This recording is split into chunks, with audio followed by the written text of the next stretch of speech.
So Martin Bakoli, in my opinion, he may still be one of, if not the most dangerous heavyweights on the planet. And he is fighting this weekend against F.A. Ajagba. Now, going into this fight, well, long and the short of it, when this fight was first being talked about, it wasn't announced when he signed to fight Joseph Parker, okay? But it was heavily rumored. It was expected to be announced. It was actually expected to be a final eliminator to determine the mandatory challenger for Daniel Dubois. And I was thinking, oh, this is going to be a good fight. Well, it's going to be a good fight. It's going to be a fight in which I think Bakoli is going to win. I think he's going to look good doing it. And I think then it's going to set the scene for a big fight against Daniel Dubois, whether they do it in the UK, whether it's in Saudi.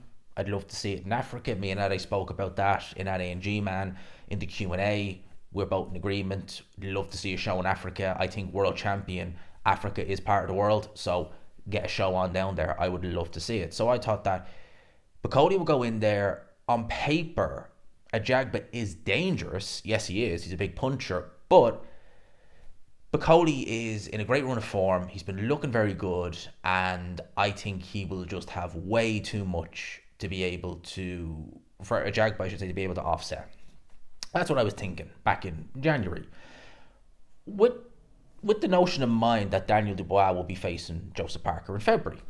And we got the fight week, and he pulled out with a sickness. And I will give, a lot of people are very dubious about that sickness, but I will give him the benefit of the doubt and say I believe he probably was sick, given the fact that Floyd Schofield, was pulled out sick as well. So I will give him the benefit of the doubt on that one. I will. And therefore, Joseph Parker was left without an opponent, and they bring in Martin Bakole. 48 hours notice is being generous. I mean, at the end of the day, he arrived on Saudi the day of the fight. Like, he wasn't even present at the weigh-in. He probably got, I don't know how they couldn't have just chartered a flight. I know he was in the Congo, but like, how in God's name he couldn't just charter? It's not like they are expensive, but it's not like the Saudis, are worried about the price of things. So why in God's name it took him so long to get there is beyond me.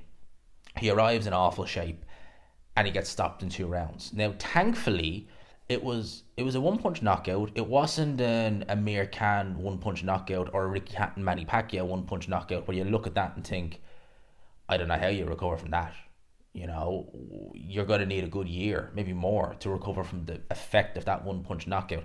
It wasn't like that. He was hit the top of the head as equilibrium went, and the tail was thrown in, probably with the mindset of save him for another day. We have a day coming up soon. Let's wait until then. Fair enough. So it's not the end of the world. It's not the worst thing that can happen. It is a knockout defeat, but it's not a knockout defeat in which you'd say, oh my God, he's not right.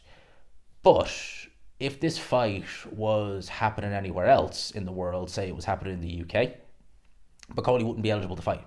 He'd be on a suspended list because you were suspended.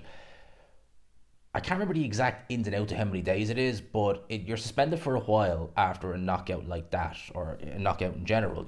Certainly the British Boxing Board of Control, they have their protocols and stuff like that. Rightly so, of course. You can't be, stopped and then fighting the next week. It's ridiculous. So rightly so, fair enough. But realistically, he wouldn't probably be fighting if it weren't for the fact that this fight was in Saudi Arabia.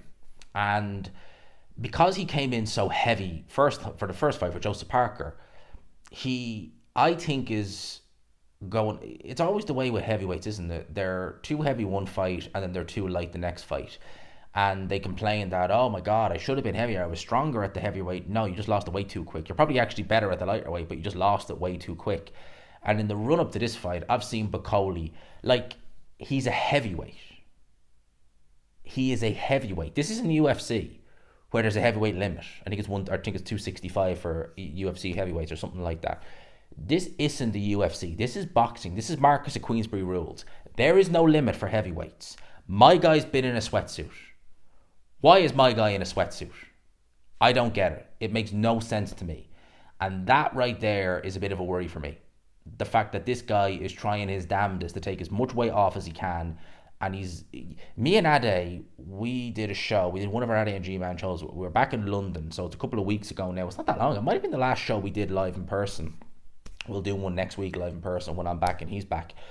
But it was one of the last shows we did, and I think it was before we went live. We were both like, as we always do, we do a little Instagram story, the two of us, and then we have a little gander.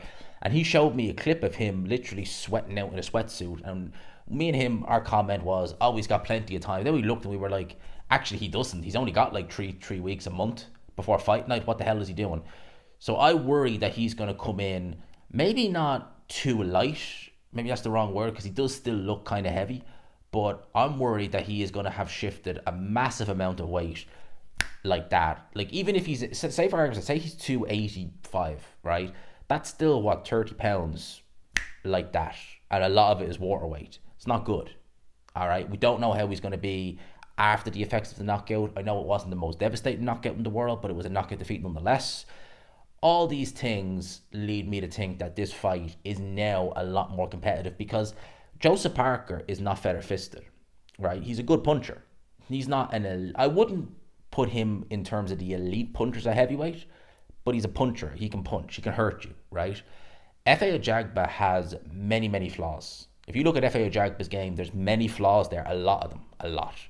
But one thing he can absolutely categorically do is punch. Look at some of his knockouts. Man can punch. Oh, yes, he can. And he's going in there against Martin Bakole, who's potentially taking too much weight off, who maybe will have some doubts over his punch resistance. Maybe not. I mean, at the end of the day, if you haven't sparred in 6 months and you've got in there on less than a day's notice, you barely slept, yeah, you're probably susceptible to getting hit with a shot that normally would do you no damage. You normally walk through, and maybe on that occasion you will go down and fall over. It just depends. But neurologically and mentally, you're going to wonder, how is he going to be? And as well as that, they've now foregone the IBF eliminator, so this is essentially for nothing other than a payday. You know, you're going to get no high ranking for it. You're not going to be put in place. And this is one of the really ironies of him taking that Parker fight. He may have made a lot of money for that one fight. He may have. But say he goes in here against F.A. Ajagba and looks good and does a good job on him and gets the win, he's in no position to fight for a world title. So champions are not obliged to fight him, and he's not in any position to negotiate as a mandatory or anything like that. So they're going to have carte blanche to say, see you later. So again, the consequences of his decision, it's like I've said before, some of these fighters, they just see that big, huge bucket of money, and they see it's only like 2 steps away, and they go that way. There's a bigger bucket of money down there, but there's a few potholes along the way. You just have to traverse them. But if you can traverse them, it's an even bigger bucket. And they just want the 2 steps to have it. Oh, wait, now I've got nothing else. That's what Bakoli has done here. Having said that, I think he should still win. It's going to be interesting to see what he weighs in tomorrow, because the weigh-ins are tomorrow. They'll probably do a ceremonial weigh-in, but it'll be interesting to see what he weighs in. And yeah, I think he should still beat F.A. Ajagba. He should still have the beating of him. But this is a fight that I would have said is probably 80-20 Martin Bakole to now 60-40, maybe even higher than that, really.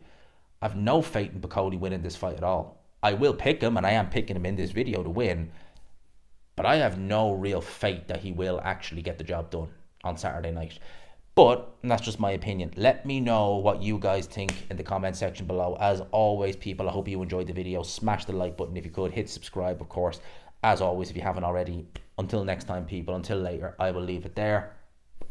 Peace.